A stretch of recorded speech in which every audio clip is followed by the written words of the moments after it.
Everybody dies. Everything dies except for styrofoam at some point. Everything else dies. And because of that, we get to really be present with the fact that that happens, and then see what we'll do with it, how we engage with it once we become aware that this is what happens.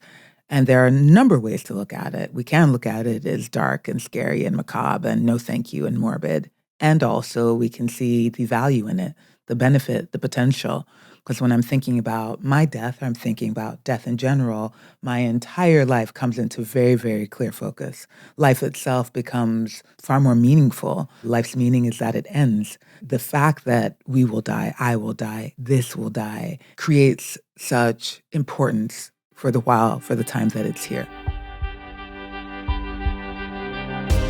Hey there, it's me, Rainn Wilson, and I want to dig into the human experience. I want to have conversations about a spiritual revolution. Let's get deep with our favorite thinkers, friends, and entertainers about life, meaning, and idiocy. Welcome to the Soul Boom Podcast.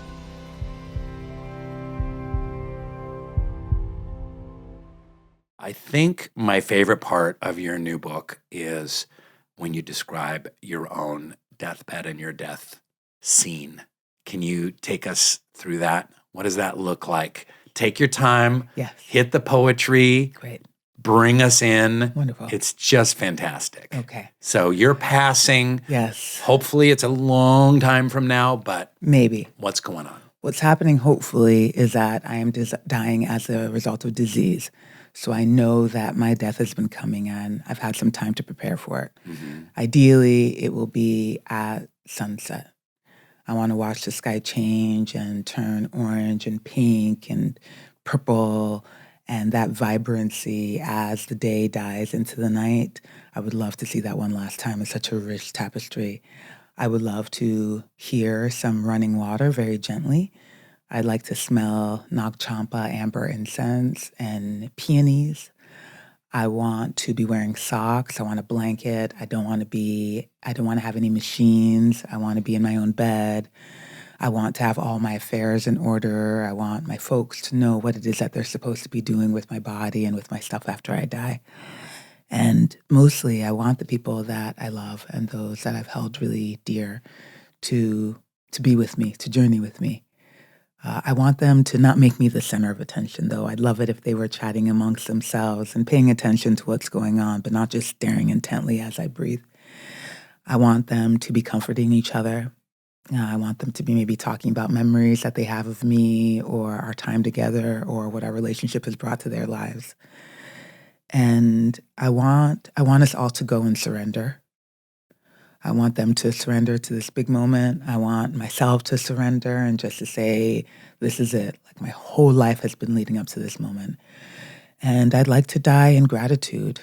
I'd like to die with one last exhale, giving it all up, having arrived, using up all of my skill and talent and everything that I came to this earth to do in full surrender and in gratitude. And then how does the actual dying work? Well, I think my body systems shut themselves down, as they do generally. One by one, all the systems just slow down. First the cells, then the tissues, then the major groups in the systems, and one by one they shut themselves down. And eventually I lose consciousness.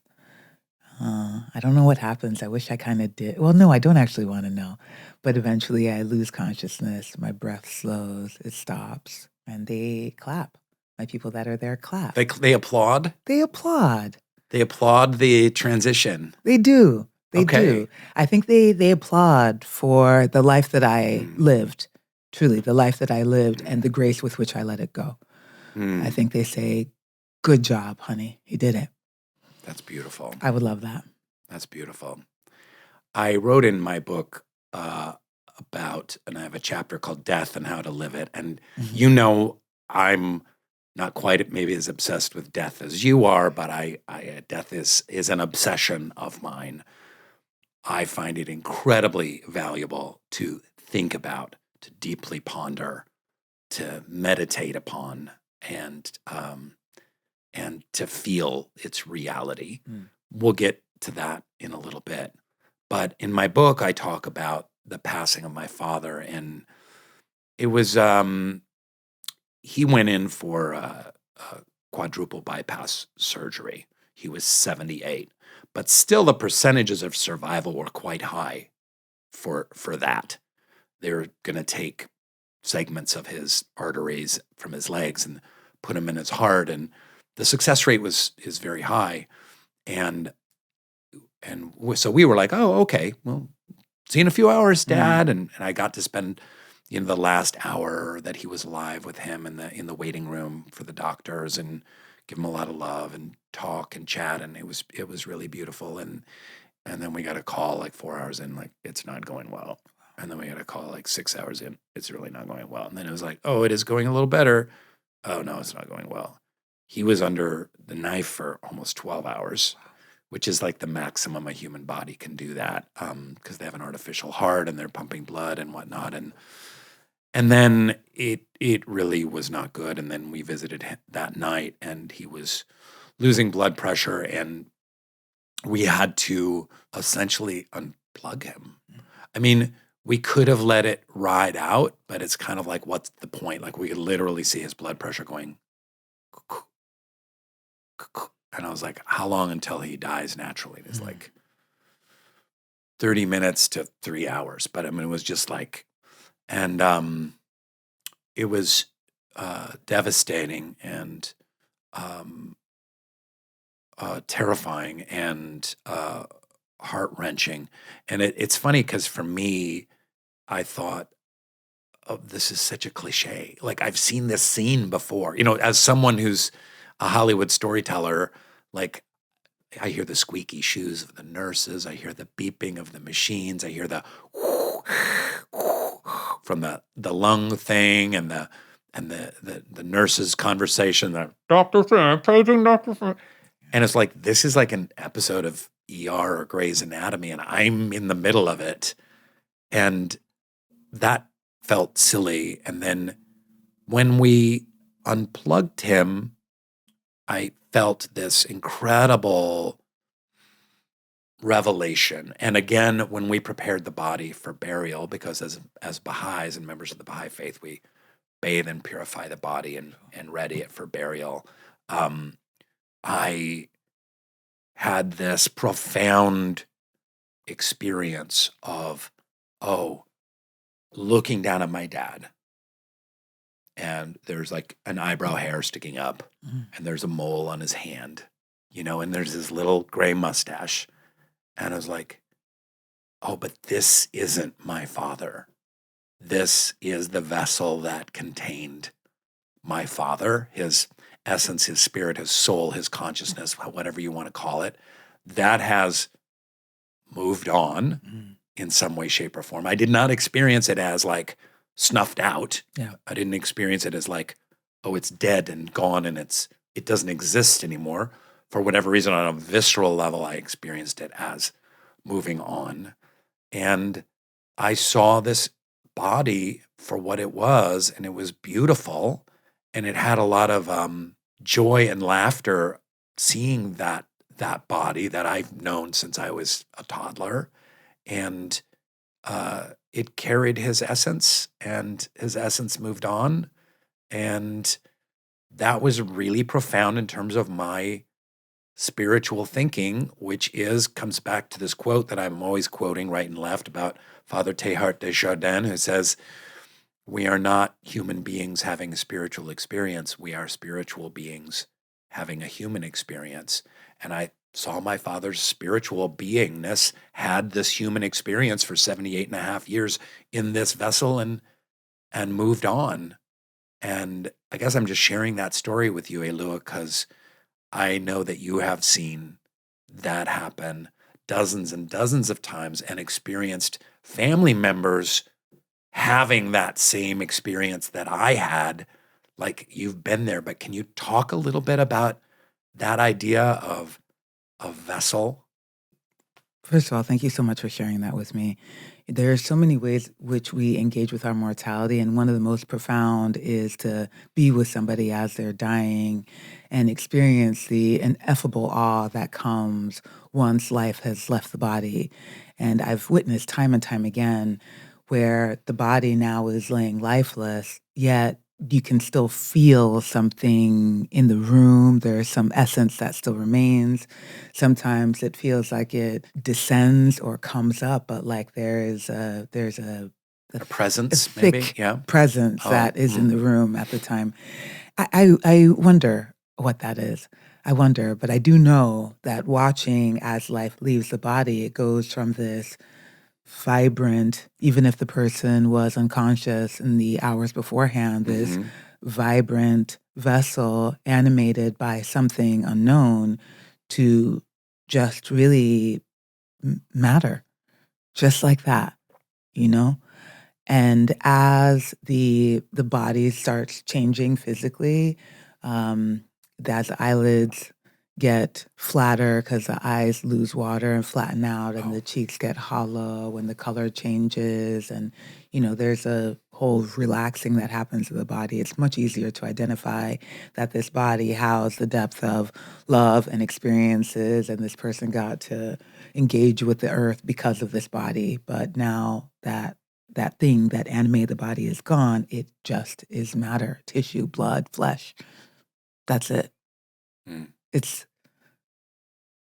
I don't have words for it. I think we're probably not meant to.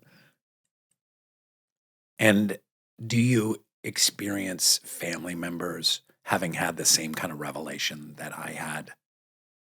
Some, some. Others cling to the body, clinging to grandma, and others see and identify it instantly that wow, that wasn't her. She's now elsewhere, and this is just the thing that housed our love. Amazing. And for those listening right now who are going, well, this is dark. This is macabre. These guys are gross. Who wants to think about this and talk about this? What's your answer? There are parts of it that are sad and difficult, and also it's something that we're all gonna go through at some point. Either we'll die, and if you're not okay with that, somebody in your life will die, and if you're not okay with that, celebrities will die, dogs will die, trees will die. And because it Celebrities is die? celebrities die. My socks were rocked by Michael Jackson. I thought, "What do you mean? He's a celebrity. He'll never die. He's immortal." I was wrong. Everybody dies. Everything dies except for styrofoam at some point. Everything else dies. And because of that, we get to really be present with the fact that that happens, and then see what we'll do with it, how we engage with it once we become aware that this is what happens. And there are a number of ways to look at it. We can look at it as dark and scary and macabre and no thank you and morbid. And also we can see the value in it, the benefit, the potential. Because when I'm thinking about my death, I'm thinking about death in general. My entire life comes into very, very clear focus. Life itself becomes far more meaningful. I think it's Kafka, life's meaning is that it ends. Like the fact that we will die, I will die, this will die, creates such importance for the time that it's here. Mm. I think about that indigenous Native American phrase that comes from a number of different tribes where they say today is a good day to die.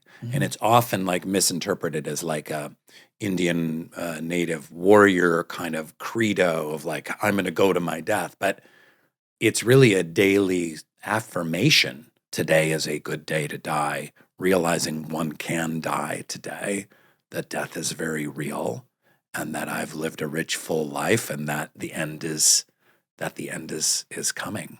For all of us at any point in time.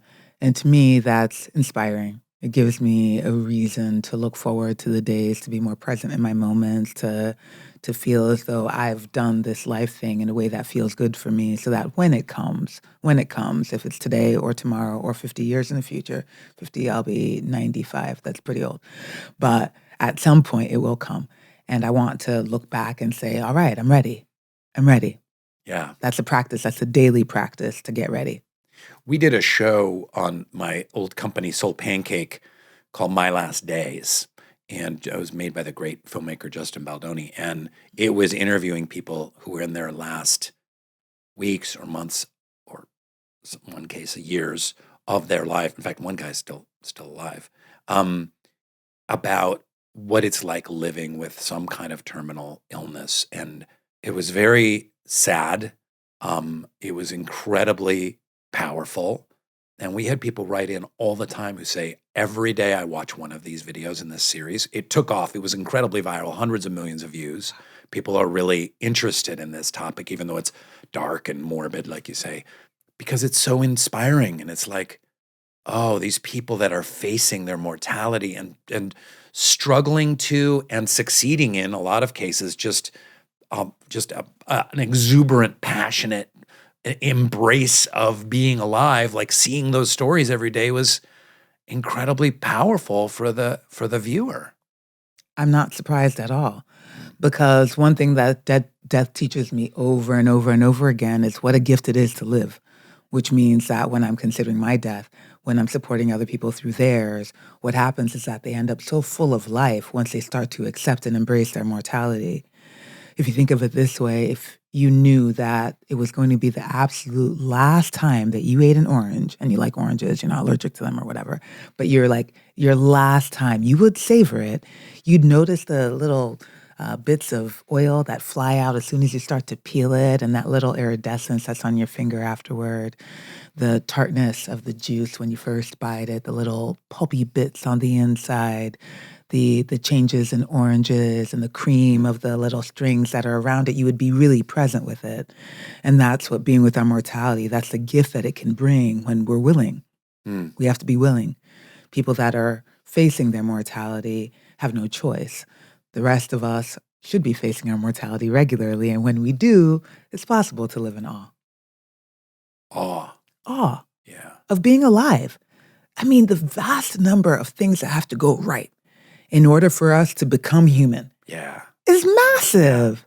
It's overwhelming when you think about it. Yeah. How is that not so awe-inspiring? And even for life to exist on this planet, I was listening to this scientist talking about, like, if the Earth was spinning a little bit faster, we'd all be dead. If it was a little further from the sun, we'd be dead. If the atmosphere had a little bit of more of this in it, we'd be dead. Like, all of the circumstances that have to be just right to create this beautiful blue jewel spinning in space that has this water and an atmosphere, then forget, evolution and science and in amoebas and parameciums and monkeys and otters and, chimpanzees and then humans and then us being able to have this conversation. It's pretty awe-inspiring.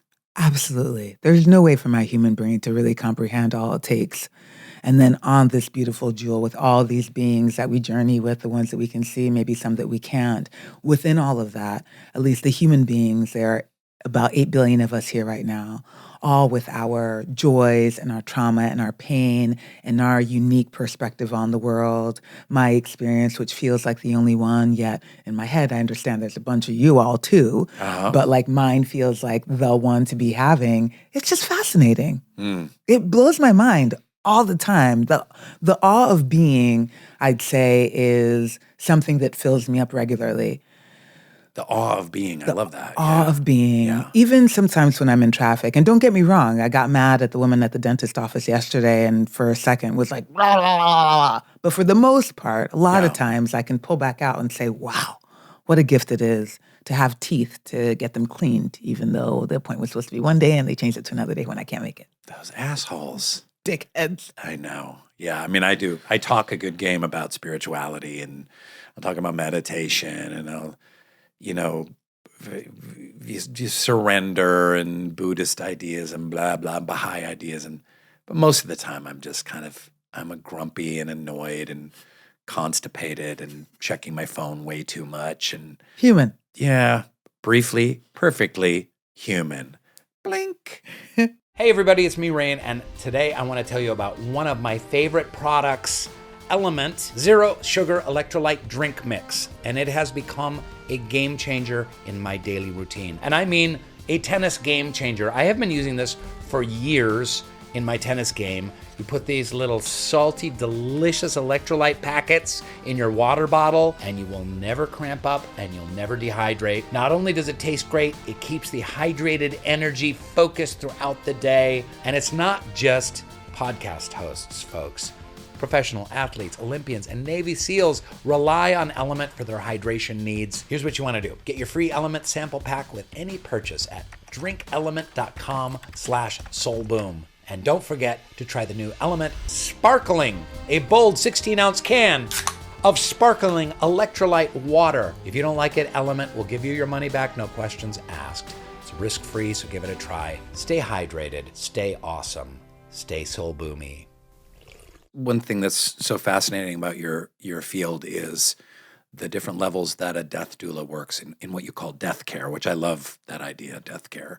Emotional support to the person who's passing and to the family, spiritual support to the person who's passing and to the family.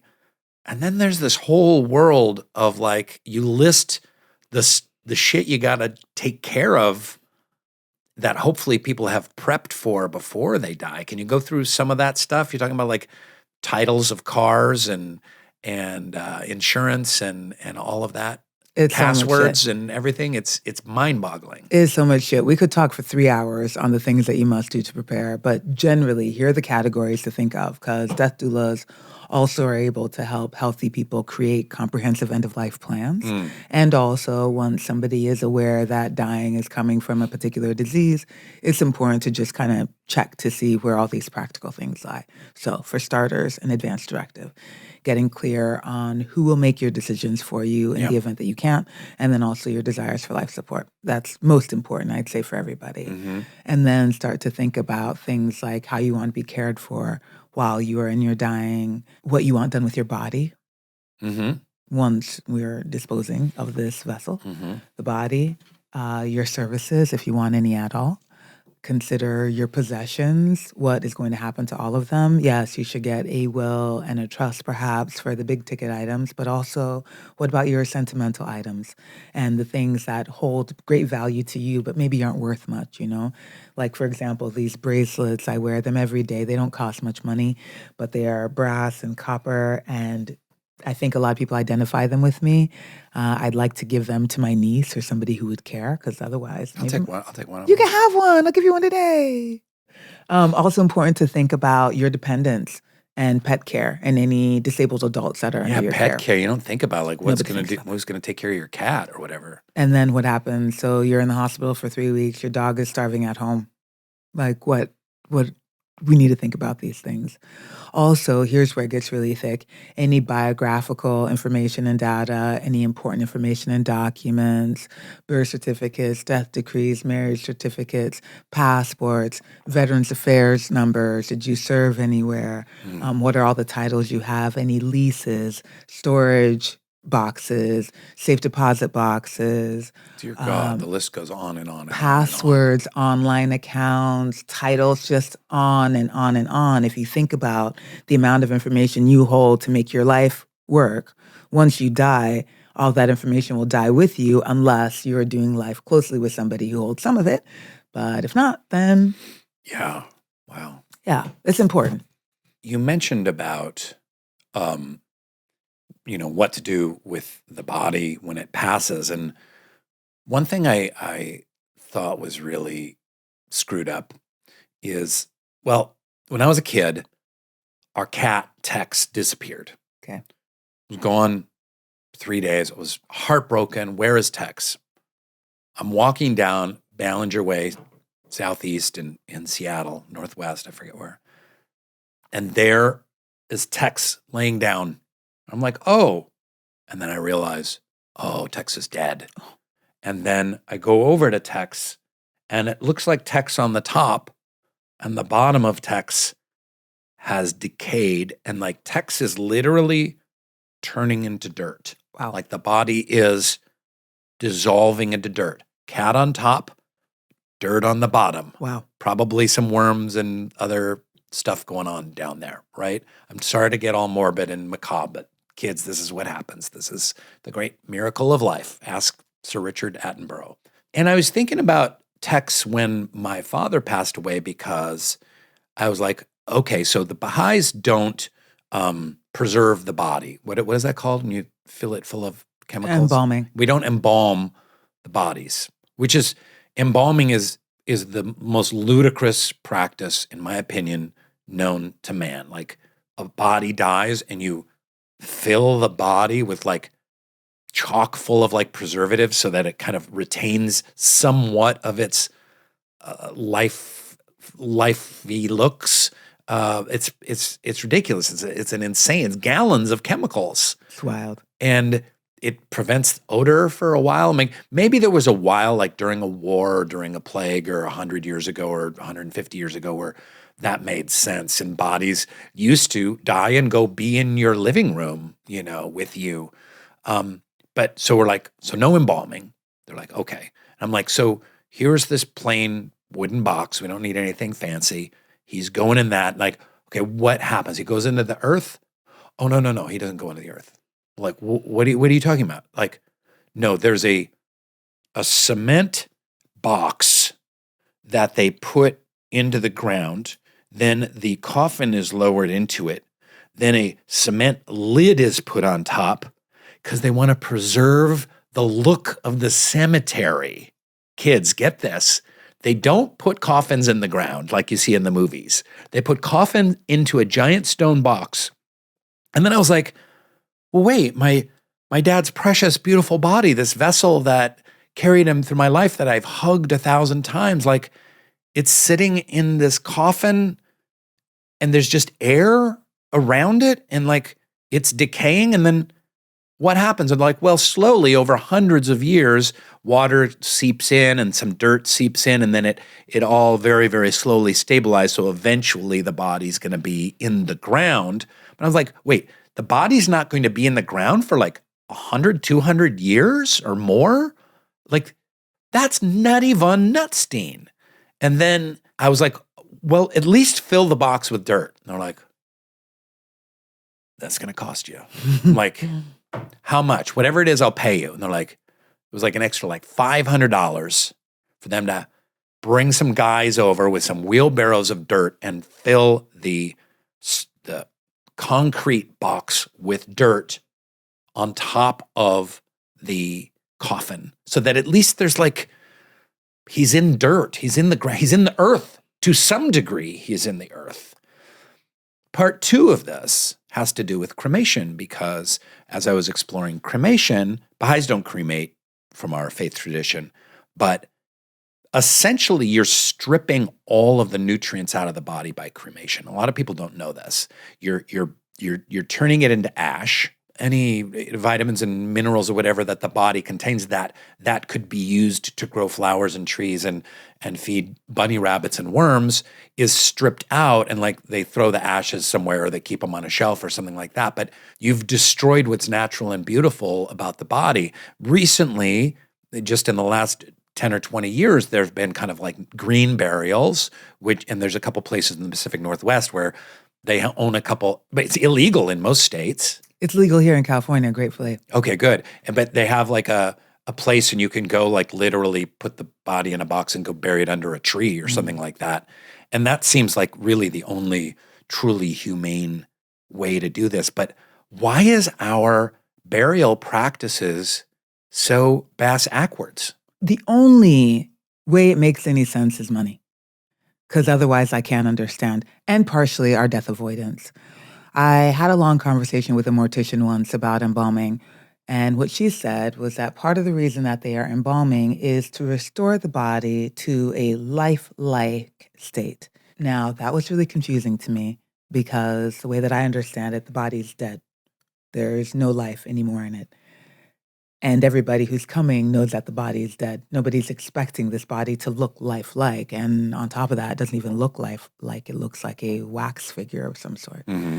And so it doesn't actually do what they want it to do. And I think that a big portion of it is folks aren't used to what dead bodies look like. And so they want to pump them full of chemicals to see if they can look as close to lifelike as they can, even though they never can because they're dead. That aside, I think a lot about it. I think a lot about educating folks. A big portion of my work is to educate people on what it is that they're getting, some of these practices that we've been doing for hundreds of years without thinking about it necessarily. Yeah. Embalming actually costs a decent amount of money. It's an add-on service at a lot of funeral homes. I can't understand while we're still doing a lot of these practices. Green burial is available in a lot of states. I think almost in every state it's available. Oh, it is now? Yeah, Okay. it's hard to find and it's expensive, and I can't understand why it's expensive because to me it sounds far more expensive to create that concrete vault and to put the coffin inside the concrete vault underground and then put another concrete slab on That top. seems incredibly expensive. Absolutely. I think it would is be. pretty pricey, by the way. Absolutely. And it to me, it would be cheaper just to put a body in the ground because it will also get taken care of very quickly by the elements, which doesn't happen when bodies go into concrete slabs, or it takes much longer. We also have natural organic reduction. Are you familiar with this? No. There's an incredible organization out of Seattle called Recompose, and their founder, Katrina Spade, spearheaded this new movement called natural organic reduction, and it's essentially human composting, where the body is put into a vessel and That turned sounds over really gross. every few days. And it I does threw sound up gross. in my throat just a little bit when you said human composting. Well, let's talk it through. But I love where you're going with it. Yeah. But at the same time, I kind of got a little bit of revulsion. It's like text all over again, Yeah. just happening as the body is turning. It's human text. And turning and turning and turning, which finally it gets reduced to this mulch that you can use that actually is full of nutrients for the soil, full of nutrients. People are able to plant things with it afterward and use it. They're able to visit their loved one as they're being turned in the vessel. John Wayne Gacy's backyard had so many flowers blooming. No, I'm so sorry. no, Were they even? no. We can cut that. So it's a really useful way for us to dispose of our bodies afterward. What and do they actually do turn in it a back human? Into, What is it? what is what? What is What is remaining? No, what is the human reduction? What do they do? Do they just put it? It becomes mulch and dirt. But how do they put it in a? They put it in a vessel with all the little things that you need in order to compost, and the gases and stuff are created, and they break down the body, and it just turns into soil. Wow. Yeah, it's pretty incredible. And that's legal. It's legal in a few states, and they're Yeah. working really hard to push it into other states, which I really think Yeah. it should be everywhere, at least as an option. Because don't you want? I have a ridiculous body. My torso is way too long, Okay. and I've always had this belly. Even when I was like 23 years old, I've had this ridiculous pale belly. I look like a larva. I want to feed the worms Yeah. and the soil and the trees and the plants and the sparrows to eat the worms, and then the hawk to eat the sparrow, and then the elf warrior to shoot the hawk out of the air. And I don't know where this is going, but you get the idea. Absolutely. The Yeah. cycle. The cycle. Yeah. I think a lot of us desire to be part of the cycle. There is one element of natural organic reduction and green burial and all those things that I find really, really beautiful, which is this just dust to dust idea, that I am made of the same elements that make up the earth. Which you're not really getting in cremation. Which you're not getting in cremation at all. And also, cremation releases a lot of CO2 into the air. It's not very environmentally sound at all. So those folks that think that they're doing the environment a solid by choosing cremation are not. So by virtue of a green burial or a natural organic reduction or any of the more natural ways, all the donuts and fried plantain and breads and cheeses and delicious things that I've enjoyed in my life, my cellulite, the bugs are going to feast on it when I'm dead. And I just feel so grateful to be able to give them a little present. Do it for the bugs. I'm folks. doing it for the bugs. Do it for the bugs. Yes. I was recently in India and in Rishikesh, which is a Hindu sacred holy site. And as we know, Hindus cremate for the most part. And we were walking over this bridge, and there was a body being burned at the side of the Ganga River. It was encased in some kind of stone thing and had firewood, and the family was gathered, and there was some kind of ceremony. There was a priest there, and I think the sons had shaved their heads, and there was some thing going on, and they were purifying in the river and whatnot. To our guide, I was like, "Wait, what is going on right now? Is there a body in there?" Because we're walking over this pedestrian bridge, and it was like 60 feet away, like the smoke was coming up. I was like, isn't there someone overseeing this? Do you have to get a license for it? He had no idea. Like, what do you do? Do you go to town hall and you get a death certificate and then you get a burn certificate? And or do you just grab your Uncle Stan and put him on your shoulder and go down to the river and like, come on, we're gonna burn Stan today. And I don't mean to belittle the ceremonial aspect of it, because it actually, as I thought about it, it was incredibly beautiful. So it went from my kind of Western knee-jerk reaction to it. Bureaucracy. And bureaucracy. Like, it went from that to, well, look, the whole family is gathered. They've probably interred the body. They are purifying themselves in this sacred holy river. The body is being returned to dust and to ashes in front of us. There's a priest there kind of incorporating kind of ritual ceremony and prayer.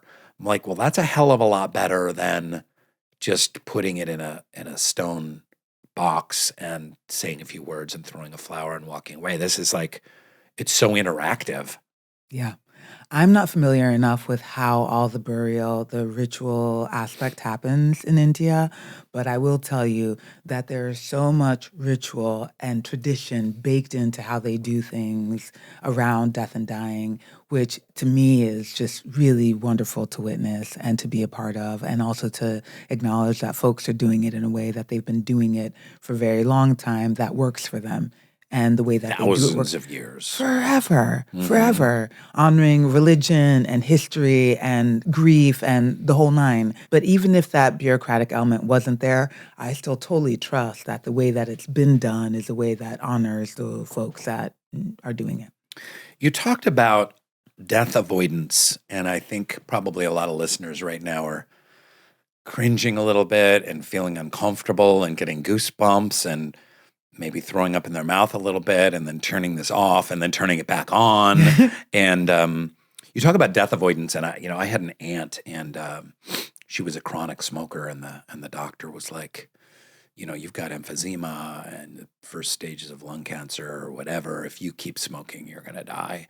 And guess what? She just kept smoking. Of course she did. And the family just was like, she's still smoking, and just pretended it like it wasn't happening and went on like, hey, so what's the casserole for tonight? I think every family has a denial baked in. I want to ask about the denial, but then part two of my question has to do with my friend David that passed away of cancer a couple years ago. I mentioned him in the Soul Boom book, and he all of a sudden, out of nowhere, was diagnosed. He was in top health, 45 years old, diagnosed with stage 4 stomach cancer. And his whole journey for that year and 3 months that he remained alive during his diagnosis, following his diagnosis, was about getting better.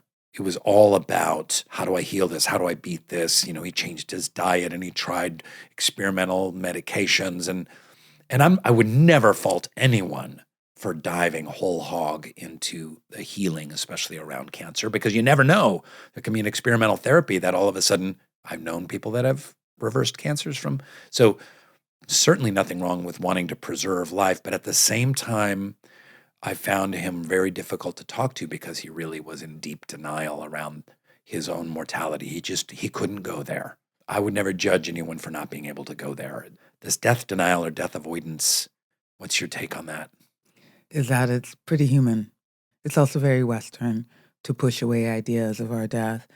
Just to tie back to what we were just talking about in India, we have folks that are walking these paths every single day. And so they are seeing dead bodies and seeing what the end they'll eventually meet all the time. We don't generally have that here. We push death and dying away into corners, into nursing homes, into hospitals, it's not happening in our daily life around us. I saw an elderly woman on the street the other day walking, and she was moving slow. She was probably in her 90s or so, a little hunched over her cane. And she looked like an utter alien in Los Angeles, because I don't ever see people that elderly. Yeah. We don't have the experience of watching people growing older and recognizing that one day, probably not that far in the future, they're going to die. It's much easier to behave as though I'll live for forever when I'm not confronted with it all the time. And we used to take those 80 and 90-year-olds in to live with us. We used to. And they would pass away in our houses. Yeah. And then the bodies would be in our houses, and we would sit Shiva or have some kind of communal experience around that. And that's one thing that makes New York City a little bit singular is you do see the 90-year-old, 97-year-olds hunched over, going down to the Gristides market with their little carts because New York, has some rent control and can operate like its own old folks' home. Yeah. But yeah, that's a great point. It is a big difference. But death denial it's baked into our culture. We don't acknowledge elderhood. We want to really focus on youth. We don't accept illness. We want to focus on health. There's a potential to be preparing for the end of life and also to be hoping for healing and to be focused on health and also thinking about writing down all your passwords. Those two things can coexist. I'm thinking about your friend here. Yeah, it's not an either or. It's not. It's That's both. A false dichotomy. All the time. It's both all the time. My presence and my joy for life is also held very closely with my preparation and acceptance of death. Those two things go hand in hand. When being with somebody who is refusing to see one perspective, it's not necessarily my job. I don't think of it as my role to help them get over their fear or their denial of, but rather to meet them where they are and to be with them as they are journeying through this huge existential dilemma, one that we all must come to at some point in our lives. I wrote about a client that believed that she was going to get better, even though she was at the very tail end of her disease and she'd been sick for years. And she was still insistent that she was going to be healed. And I thought, okay, well, how can I help her live out this time that she has left as fully as possible? And so I was with her in it until it got to the point where she came into recognition for herself, and then she was ready to prepare. But this journey that we all take into our mortality is a very individual one, and it's hard enough to try to talk to your friend about breaking up with their toxic partner, let alone, hey, you're going to die. And there's no way. It's like, there's no way. Yeah. I can't force anybody to do anything, let alone think about their mortality. That's huge. I hope that folks take the invitation because there's benefit in it. You've been with so many people that have passed. Have you ever seen anything that you would call profound or mystical or magical in those moments of passing, of the soul leaving? It all is. Every single time I'm floored because it is so profound. Standing at the doorway of existence with folks time and time again. Every single time I'm in awe. There's been things that have happened. There was a client once who had Alzheimer's and dementia. And when we first met, she would speak in sentences that made sense, but maybe the whole context didn't make sense. And then slowly over time, she devolved and was just speaking syllables that weren't really making words that I could understand anyway. And in the middle of one afternoon when we were sitting together, she is eating. She has her fork in a greeting card, and she's like pretending or thinking she's eating food out of the greeting card, but she's not. And we're sitting together, and she looks at me very clearly and says, I don't want to be broken anymore. Mind you, she hadn't spoken a sentence in probably 9 months at that point. She had a respiratory event that later on that night. A few days later, I'm visiting again. She sits up in the bed, like with a little bit of trouble because she was also in her mid-90s, and is looking up at something and says, Hubert, help me. You know I don't know how to do this, Hubert. Help me, help. And then she's like kind of reaching, and then she lays back down in the bed. Again, she has not spoken sentences in a long time. And this was context. I understood exactly what she was saying. Now, I didn't see who she was talking to, but she was clearly talking to somebody. When her daughter came back, she asked what had happened, and I told her. And she explained to me that Hubert was Mom's boyfriend when she was 17 who died in a car accident. Yeah. And she was reaching for and talking to Hubert to help her along. And there was a very like coy little flirtatious thing happening. Like, help me. You know I don't know how to do this, Hubert. That's pretty profound. Hubert had a little experience. Yeah. Hubert was coming back. Yeah. Maybe. I think. I had a friend whose wife got cancer, and he said to her, hey, I'm an atheist, but if there's life on the other side, you got to send me a sign. Send me a sign that only I would know. He loved motorcycles, and he had a collection of motorcycles. And he, signed the death certificate, and she died at like 3:14 a.m. or something like that. And he signed it and whatever. And then the next day, he's like, I'm going to go on a motorcycle ride. And he took the cover off his motorcycle, and it wouldn't start, but the clock was at 3:14. And he looked at the clock on the motorcycle, and he was like, that's it. That's not a coincidence. No. And he was like, yeah. Have you ever had anything like that? Anything mystical, like connection? So many. Hit us. So many. Well, the first was after my brother-in-law died. So he's upstairs in the hospital. He's been dead a few hours. We're packing up all of our things to leave. And I had been driving the car all around New York City. So I went to go and get the car and bring it into the parking garage. And I disconnected my Bluetooth for certain. Disconnected, off. I go back up to the room. I help my sister, my brother-in-law's parents gather our things. Really, really sad, like final goodbye, and walk out. Everybody is somber. I can't believe we're leaving without him. They're finally moving out of the hospital that they've been living in for weeks at this point. And as we approach the car, I to open up the trunk. It opens up. I hear some music playing. I look down at my phone, and the Bluetooth is off. It's off. And yet, when I get closer to the car and I'm like scrambling because I don't want it to be playing like Tupac or something at this moment, just totally incorrect. Or Baby Shark or something. Something absurd. And I approach the car. I have goosebumps as I'm telling it. I might get emotional. And it's playing their wedding song. Yeah. It's a Sade song. I can't remember. Something about I'm never leaving you or always be by your side. My phone was off. It was not connected to anything. There was nothing. Nothing was playing it. Wow. Sweet. Difficult. So I got to go to Ghana.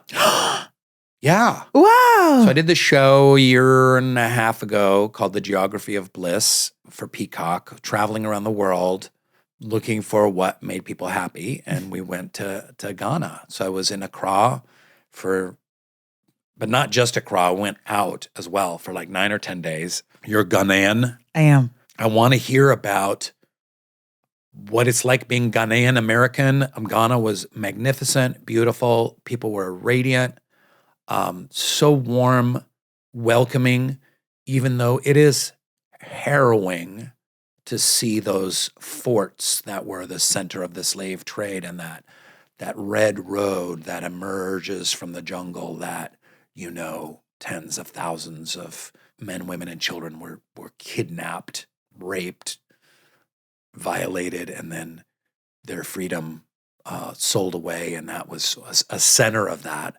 And yet Ghana itself is so vibrant and beautiful. But you grew up in a coup in Ghana. I did. Yeah.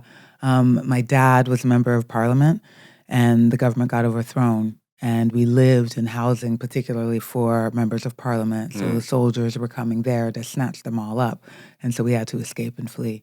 And it's my very first memory of life. The only thing I can kind of crystallize is holding his hand and like running away from something towards something.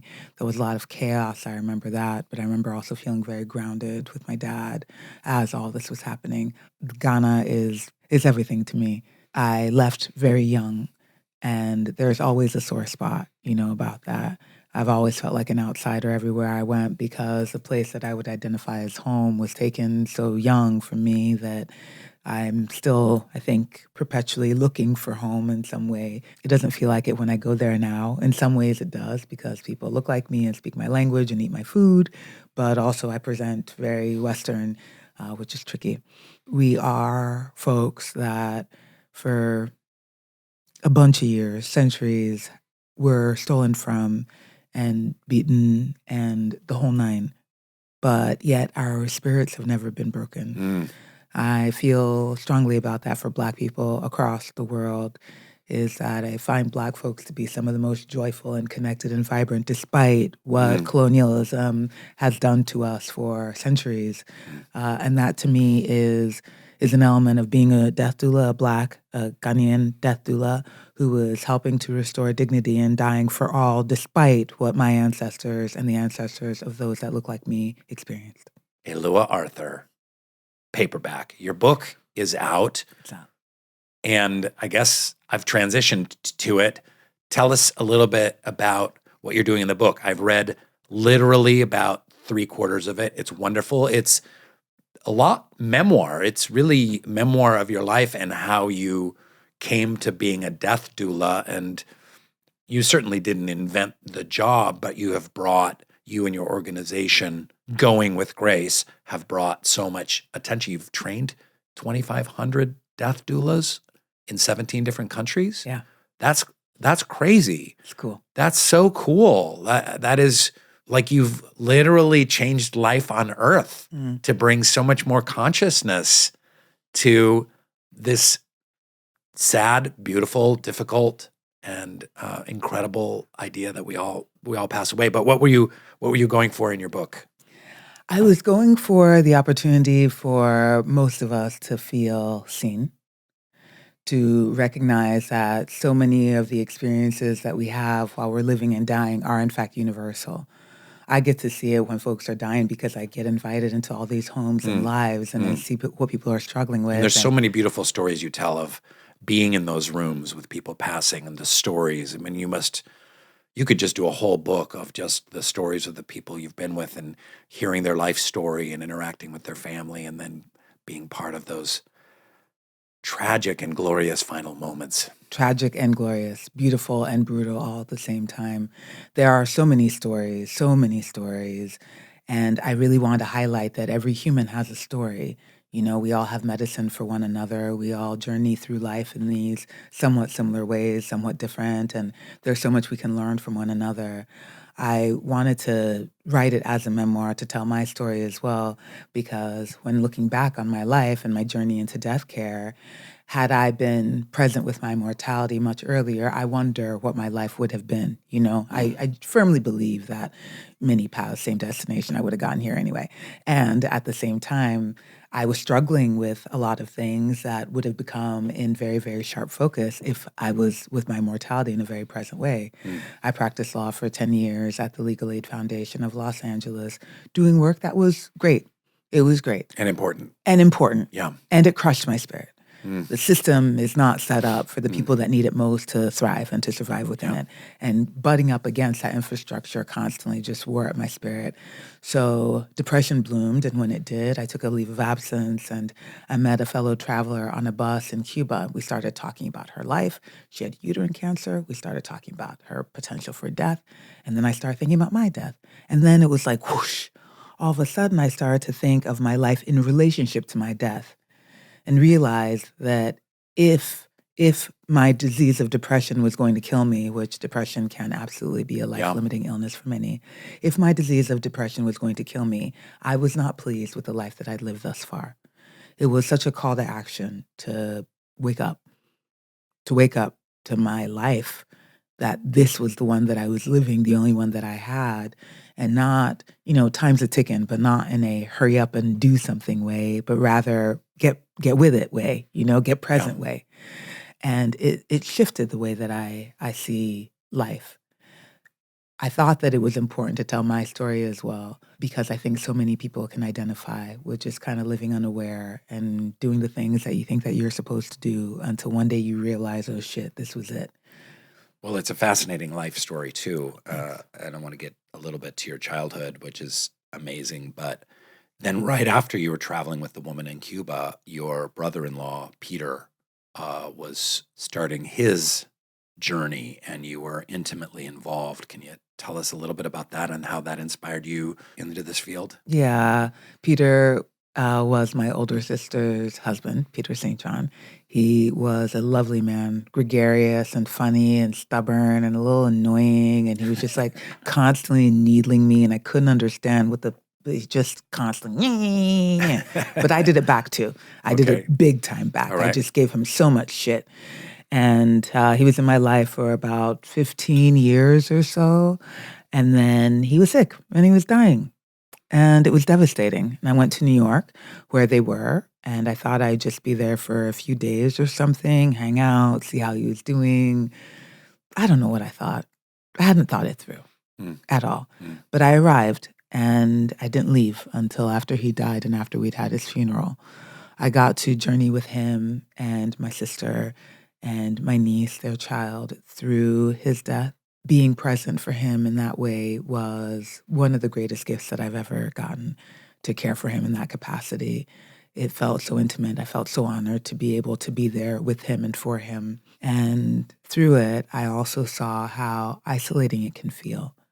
Even though it is an experience that all of us will have at some point, it felt at that point like we were the only people journeying through it, and it felt so unfair.